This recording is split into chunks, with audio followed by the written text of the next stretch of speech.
नमस्कार दोस्तों, स्वागत है आप सभी का अपना चैनल जीएसपीएस वाला पंकज सर में। ठीक है, आइए आज हम लोग का जो है मुख्य टॉपिक है बायोलॉजी का एक मुख्य टॉपिक रक्त या रुधिर के बारे में हम लोग जानते हैं। जैसा कि हम आप लोग को शॉर्ट वीडियो के माध्यम से बताए थे कि हम बहुत जल्दी आप लोग के साथ एक ब्लड का जो है फुल क्लास लेके पूरा वीडियो लेके आ रहे हैं, तो हम आ चुके हैं। आप लोग मेरे साथ जुड़ जाइए।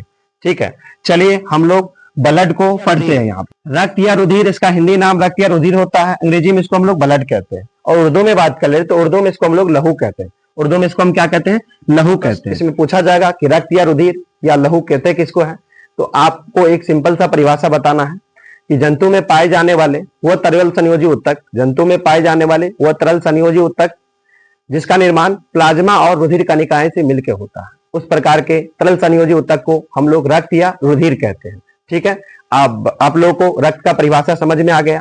अब इसके बारे में थोड़ा सा जानिए कि रक्त जो है एक प्राकृतिक कोलॉइड है। रक्त कैसा कोलॉइड है? प्राकृतिक कोलॉइड है। यहाँ पे कोलॉइड समझने के लिए हम लोग एक सिंपल से बात करेंगे। ठीक है, हालांकि कोलॉइड की संपूर्ण जानकारी आपको केमिस्ट्री पढ़ेंगे तो फिर आपको मिलेगा, लेकिन यहाँ पे हम लोग को कोलॉइड समझना है तो कैसे समझेंगे?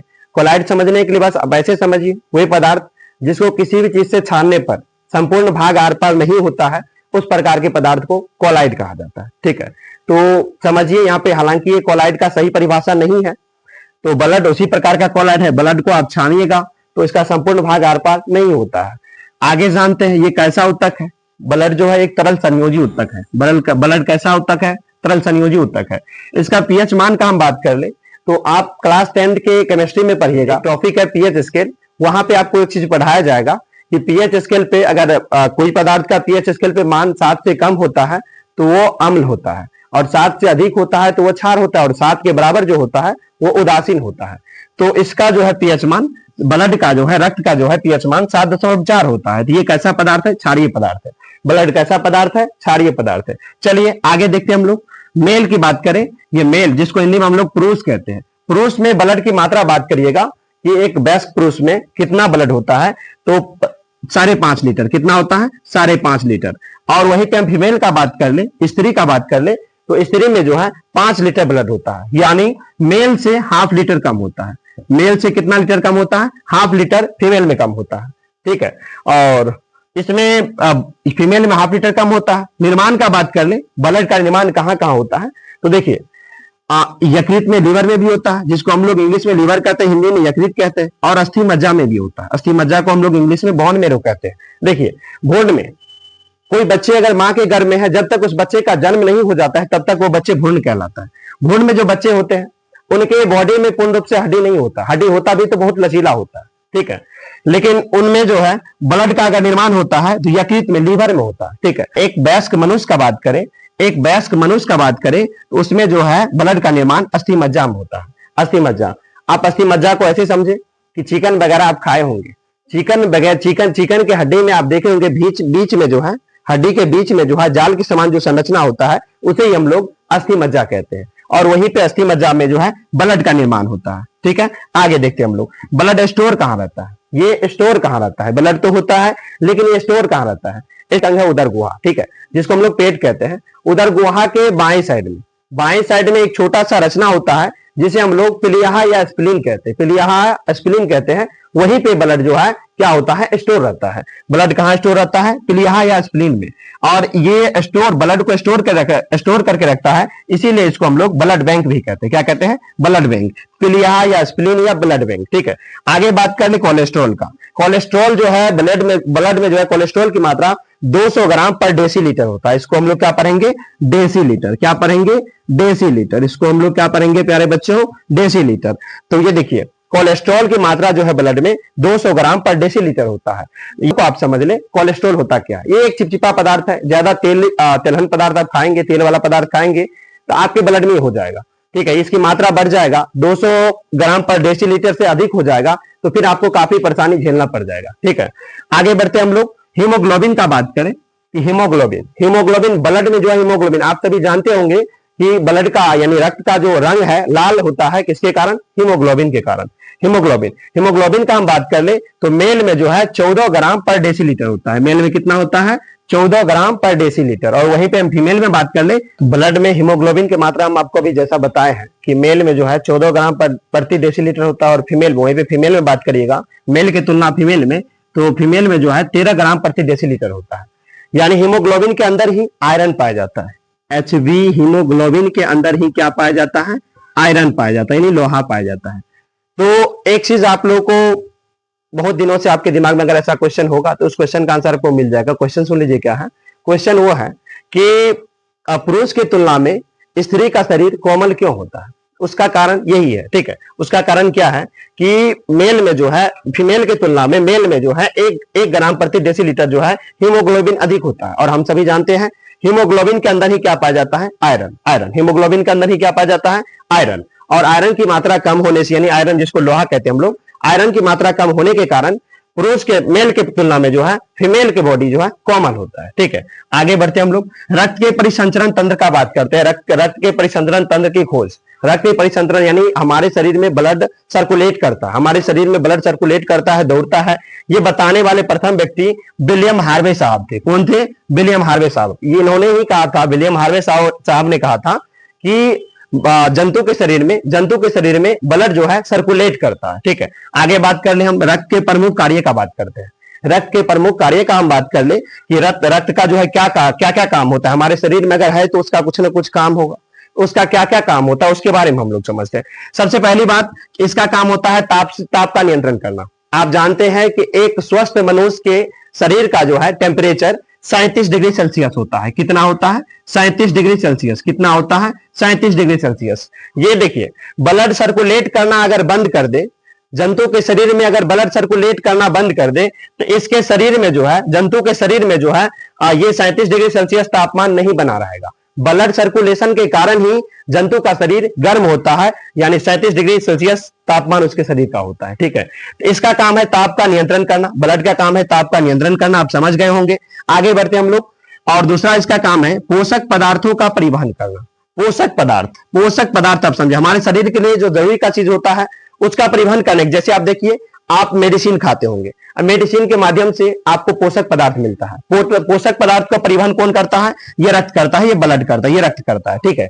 ये पोषक पदार्थों, हालांकि बहुत सारे पोषक पदार्थ हमें फूड से भी मिलता है, तो उस पोषक पदार्थों का परिवहन जो है ये रक्त ही करता है। आगे बढ़ते हम लोग। रक्त का काम है गैसों का परिवहन करना। परिवहन समझ रहे आप, एक जगह से दूसरी जगह ले जाना ही परिवहन कहलाता है। किसी भी वस्तु को एक जगह से उठा के दूसरे जगह ही ले जाना क्या कहलाता है? परिवहन कहलाता है।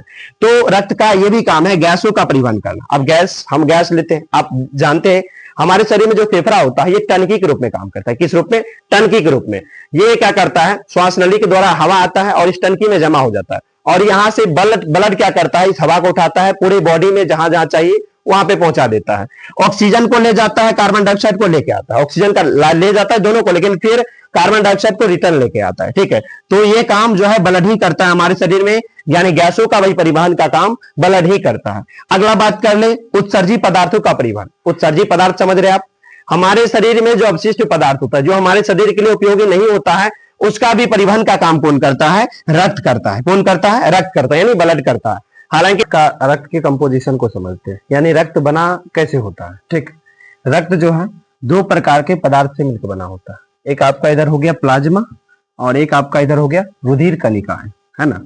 रक्त तरल दिखता है तो केवल तरल से ही नहीं बना होता है, ठीक है। जैसे आप शरबत जानते हैं, शरबत आप बनाते हैं तो शरबत में तरल के रूप में पानी की क्लोराइड यानी द्रव के रूप में जो है पानी रहता है ना, और ठोस के रूप में क्या रहता है? चीनी रहता है कि नहीं है। उसी प्रकार ब्लड में जो है क्या कहते हैं? हार्ड पार्टिकल जो होता है, हार्ड पदार्थ जो होता है, रुधिर कणिकाएं होता है, और तरल के रूप में पानी के रूप में जो रहता है प्लाज्मा रहता है, ठीक है। ब्लड का निर्माण दो प्रकार के पदार्थ से होता है, एक होता है प्लाज्मा और दूसरा होता है रुधिर कणिकाएं। क्या होता है? रुधिर कणिकाएं या रुधिराणु। समझ रहे आप लोग? हाँ, इधर देखिए, हम प्लाज्मा का बात कर ले तो प्लाज्मा जो है पूरे ब्लड में प्लाज्मा कितना प्रतिशत रहता है? तो ये 55% रहता है। कहीं कहीं पे आपको 60% भी देखने को मिलेगा, लेकिन हालांकि ये 55% रहता है। प्लाज्मा जो है रक्त में कितना प्रतिशत रहता है? 55%। वहीं पे हम रुधिर कणिकाएं का बात कर ले तो ये आपको 45% आपको देखने को मिलेगा। कितना? 45%। ठीक है। अब प्लाज्मा के बारे में थोड़ा सा आप लोग जानिए, समझिए प्लाज्मा के बारे में। ठीक है।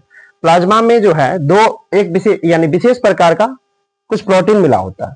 प्लाज्मा के अंदर विशेष प्रकार के कुछ प्रोटीन होता है। एक प्रोटीन का नाम होता है फाइब्रिनोजेन। क्या नाम होता है?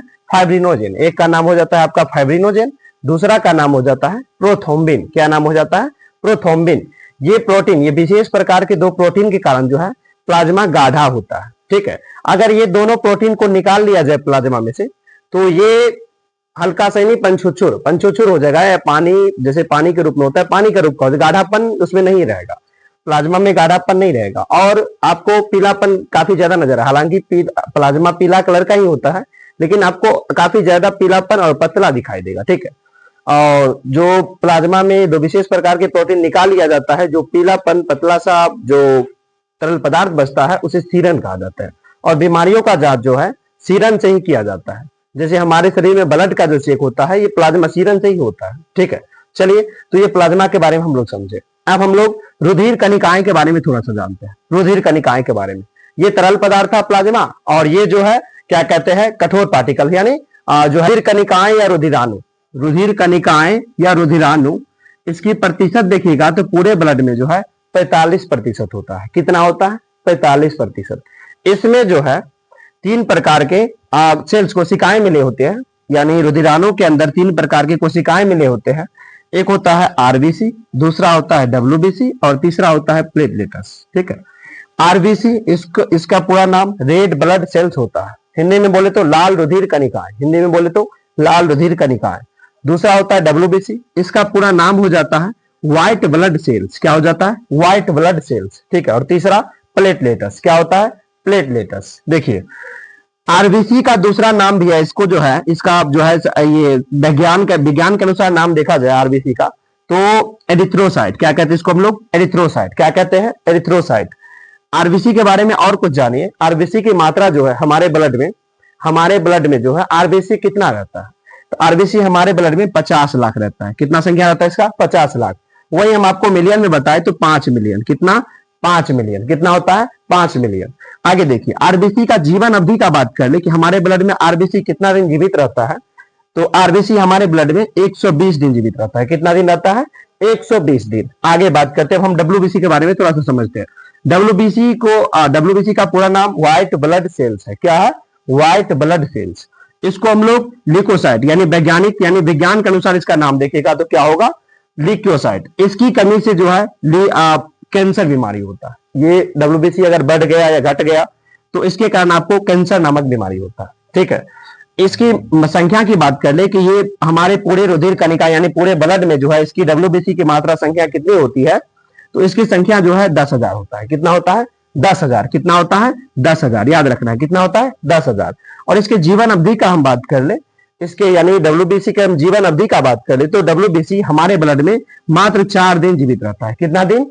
मात्र 4 दिन। आगे देखिए, प्लेटलेट्स का अब हम लोग बात करते हैं। प्लेटलेट्स का, तो प्लेटलेट्स को समझिए। प्लेटलेट्स का यानी दूसरा नाम जो हम बताए आपको विज्ञान के अनुसार, तो थ्रोम्बोसाइट। क्या कहते हैं इसको हम लोग? थ्रोम्बोसाइट। यानी टेक्निकल नाम इसका देखिएगा तो थ्रोम्बोसाइट, इसका टेक्निकल नाम ल्यूकोसाइट, इसका टेक्निकल नाम जो है एरिथ्रोसाइट। ठीक है।